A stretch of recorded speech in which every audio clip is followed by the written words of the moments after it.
Here's the deal. Here's what's going on. Popular vote, Clinton is ahead in all polls except for the usual two, LA Times and Investors Business Daily. Rasmussen isn't out yet.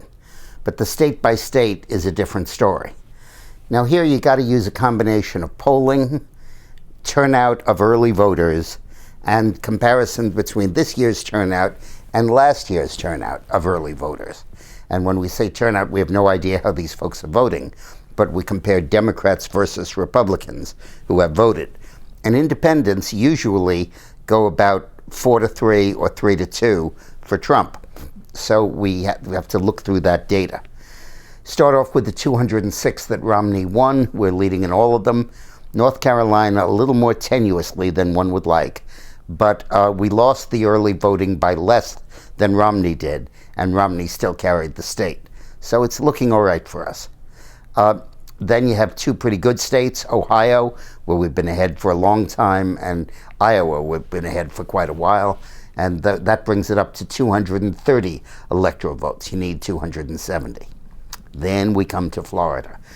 At the moment, Real Clear Politics has Trump ahead, an average of 0.2% in Florida. And it's going to be absolutely 2000 all over again. A real nail biter as to what happens in Florida, hopefully without the hanging chads and stuff. The early voting showed a Republican edge. That is a Republican edge compared to 4 years ago. We're doing better than Romney did. And it's just impossible to tell about Florida, but it certainly doesn't look bad.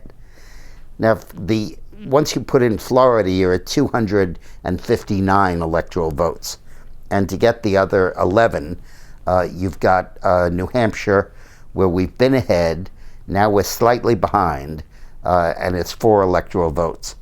And Nevada, where we continue to be ahead, 6 votes, but people are worried about the Reid machine, that might overshadow stuff. And there's one elector in Maine where we're for 268. He could put us to 269 because one of the congressional districts awards its electoral votes separately from the other one, a new law in Maine. Now, if any of that breaks down, you have Pennsylvania waiting in the wings, where we're only 1 or 2 behind or tied, and could easily score a breakthrough in Pennsylvania, a state to keep your eye on. Another state that we have kind of as a backup in our pocket, not our pocket, but in our sights, is New Mexico, which is 5 electoral votes. And while that is heavily Hispanic, at the moment Hillary's only 2 ahead, and Trump has been catching up. So that's the deal. We have to look closely at election night. And frankly, one of 2 outcomes is very possible. It's very possible it's 269 to 269. You give the scenario I just sketched out for you, could bring you to that, in which case it goes to the House.